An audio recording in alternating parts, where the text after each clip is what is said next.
Welcome back, Wolfpack. Verlis here to Last Fan Fridays for the week. This time we have some battles featuring Marshadow. Now that Marshadow is available to almost everyone, should be seeing a lot more of the guy, and that could be kind of interesting for some free battles, you know, especially if it's being used against the Fan Friday submission and we find a way around it. I've already checked out a couple of battles from Marshadow. They were all right, but it kind of showed me one thing. Marshadow needs to steal boost. If Marshadow is not stealing boost, then that means it's not doing enough damage. Like, we're seeing not enough KO damage. I even saw a couple of soul-stealing 7-star strikes.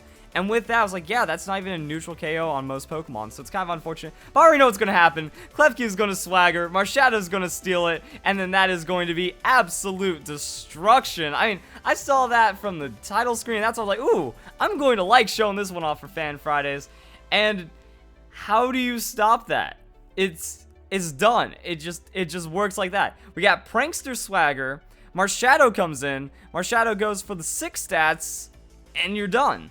It steals the stats before they can even get to utilize it. Even if that was a physical attacker, they don't get the chance. Marshadow's a really fast Pokemon as well, and then you just have the damage for the one-shot. So Klefki's going to Swagger. Oh my god, you just keep stacking it. You just keep stacking it. That's dumb.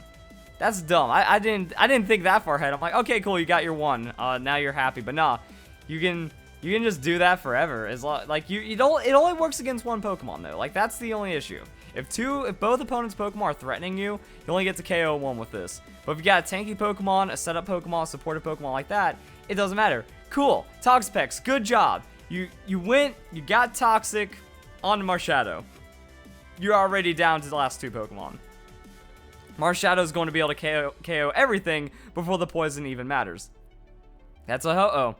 Are we going to get the instant +6? Is that all that it takes? Is that all that it takes to get this Marshadow just done?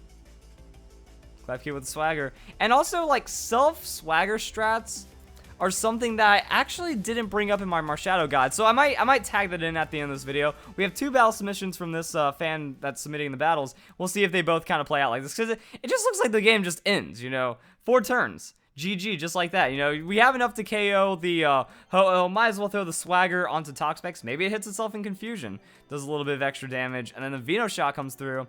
Lands.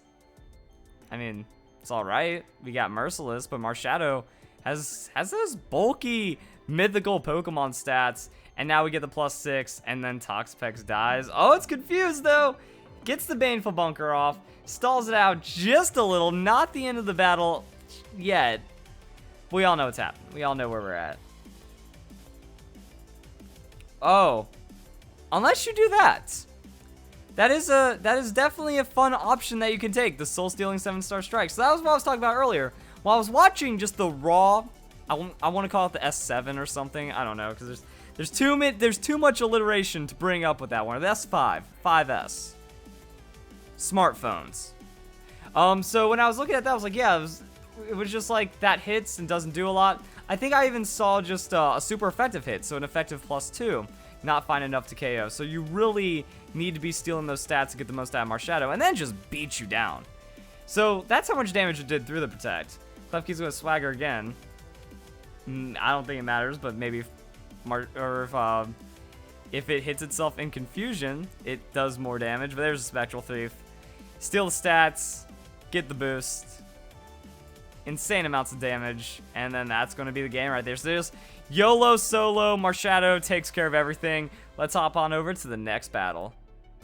Alright, and let's get into the next battle and see how this one ends up playing out. I feel like it's going to be kind of the same, but we do have the Landorus to worry about. The Thundurus is Therian. You can only have one of those being Scarfed, so I mean, you gotta choose the right one. Do you want to get rid of the Landorus because Landorus is going to hit you and you gotta worry about things, Scarf shenanigans?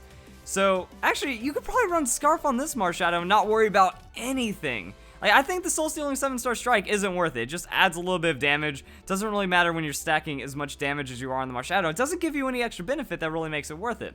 So my thought is, you swagger the Landorus and then you just KO it. If there's enough damage to do so. Because other than that, okay, so there isn't Scarf. Never mind. I was just like anticipating all of that with Scarf. But in doubles, there is quite a lot of Assault Vest on that Landorus because it's going to survive the Ice Beam and then it's going to cheese you that way. But so if it was Scarf, then that means you could either eat 2 Scarf hits from the Landorus, or you could eat two Scarf hits from Landorus, or you can eat a hit from the Thundurus and the Landorus, but then actually end up KOing the Landorus, or maybe putting down enough damage. I don't know if the +2 could be enough. But then again, with the Swagger, it also adds that extra little layer that, you know, the opponent could hit themselves in confusion if they do happen to be faster. And if they do, that Landorus is taking a big chunk. There's a lot of interesting mechanics about this, because Confusion, I will never shut up about this. Game Freak, I'm so mad at you for nerfing Confusion. The Confusion nerf hurts the Marshadow strat. Mega Kangaskhan's out. Goes for the Fake Out. Fake Out. That just buys a turn. I like it. Because, alright, Landorus, boom, that's doing its thing. But now we have Marshadow, and that's where the Soul Stealing 7-star Strike comes into play. Because if you get the +2 and something too bulky comes in, you just throw down all of that damage to take out the opponent. So again, I understand it, just not as much of a fan, but in this case, it's the one that's securing this victory. Because yeah, it's before Rayquaza can put down damage, before Rayquaza can set up, still have that natural outspeed even against the Rayquaza like that. And that'll be enough to KO. So maybe I just don't understand enough about the Marshadow. Like, the thing is, when it comes to mythical Pokemon, like, I do movesets for them, but I don't play mythicals. I hardly even play legendaries. And, you know, I don't get my hands on a rare event Pokemon, soft reset it until it's competitive, and then worry about playing it in the free battle format. That's not how I roll. So I just say, that seems to be what people try to use, and it sounds like it's good on paper, so it could work. So Marshadow is going to be a very interesting Pokemon. Like I said, a lot of people have access to this now. So it's going to make things pretty spicy, and Kangaskhan's still pretty solid. And the battle is over, right? Wow, okay, that ended pretty quick. So yeah, I'm gonna go and bring up the extra moveset ideas, so give me 1 second. So there's actually a bit more to break down that I didn't do in my moveset guide, because like I said, mythical Pokemon are a bit complicated. So Scarf Marshadow, technically only possible if you are running it next to a prankster Pokemon, because the prankster, that's speed priority, it doesn't really matter. In other cases, it's like, oh, I outspeed them, but then if they went for the setup, I'm not stealing that, so I'm kind of at a disadvantage. And what you really want to do is you want to steal that if the Pokemon is faster than you, or gaining advantage above you in that very short amount of time, because like, oh, they're using that turn for setup, and now I steal their setup, and I KO them off of that, so I don't have to worry about their setup. Like, a Pokemon that's slower than you using Dragon Dance, then getting faster than you, is going to be a really big problem for the Marshadow. And then another thing I don't think I considered, I haven't seen people talking about, is like, where's the Spectral Thief on Smeargle? Smeargle can sketch all moves, and Spectral Thief could give the opponent a very hard time. Like, you just Focus Sash, Spectral Thief, you know? They get their setup, or you take damage, or something like that, throw down a Spore, Spectral Thief, and then boom, just, yeah, that could be so disgusting, because now we're thinking about Smeargle as a Pokemon with access to everything. You Spore the opponent if they have setup, you use that Focus Sash to kind of eat that, so say they're +2 from Swords Dance, +2 or 3 Dragon Dance, it could even be like a Mega Rayquaza, it could be a Blaziken that has absurd amounts of speed boost. You just tank that hit, Focus Sash into the Spore, Spectral Thief it out, and then we have like 2 moves for damaging moves. Like any awesome damaging moves that we want to put here, we can. And then like this is where I haven't thought about enough, because I was like, oh cool, Smeargle, Spectral Thief, that's all I'm gonna add for the video. This is definitely deserving of its own video. Like I said, I'm just kind of tagging this in on the Fan Fridays, because another thing that I did miss, and I saw a lot of comments, was Swagger. Swagger, Spectral Thief, Marshadow. Again, this is where the confusion comes into play, because Marshadow, decent amounts of bulk, 90, 80, 90. It can survive neutral hits. Has a decent amount of weaknesses with that Fighting Ghost, but it can survive neutral hits, so we should be alright. What I'm looking at here with this, throw down Swagger on the opponent. If they're a special Pokemon, you're set. If they're a physical Pokemon, you might be in trouble. If they're a tank Pokemon, you're set. So as long as they're not a physical Pokemon, and as long as they don't get the 70% chance to not hit themselves in confusion. Like, this is so gimmicky. This is so cheesy. This is so stupid. I mean, you could also run a Focus Sash with this. That way, even if it is a physical attacker, it's like, cool, I gave you the stats, but now I survive your hit.